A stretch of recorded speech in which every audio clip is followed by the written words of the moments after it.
በ1988 እንደ አውሮፓውያን አቆጣጠር በታዋቂው ጂኢኦ በተሰራው 25 ደቂቃ በሚወስደው የዳናኪል በረሃ ዘጋቢ ፊልም ላይ ቀልብን በእጅጉ የሚስብ አንድ ታሪካዊ ትዕይንት አለ።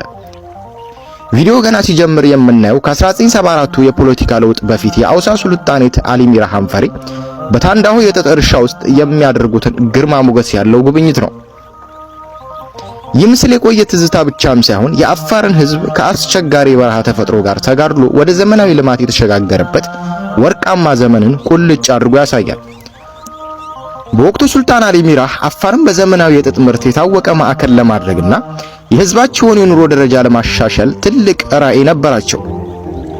ከእንግሊዝ ሜሽን ኮስት ኩባንያና ከቀዳማዊ ኃይለ ሥላሴ መንግስት ጋር በመተባበር በአዋሽ ወንዝ ውሃ የሚለማውን የታንዳሆን ሰፊ የጥጥ እርሻውን አደረጉ።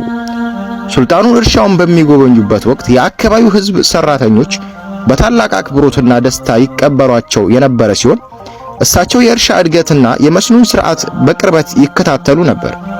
ይህ ወቅት የአፋር ሕዝብ ባህላዊ የአኗኗር ዘይቤውን ሳይለቅ በራሱ መሬት ላይ ባለቤት ሆኖ ወደ ዘመናዊ ግብር የገባበት ታሪካዊ አጋጣሚ ነበር። ሆኖም ይህ አሻራ በ1974 በኢትዮጵያ በነበረው ወታደራዊ መንግስት ለውጥ ምክንያት አቅጣጫውን ቀየረ። የደርግ መንግስት መሬቱንና እርሻውን ብሔራዊ ማድረጉን ተከትሎ ሱልጣኑ ከአዲሱ ፖለቲካ ጋር ባልነበራቸው መስማማት ምክንያት ወደ ስደት ለማቅናት ተገደዱ።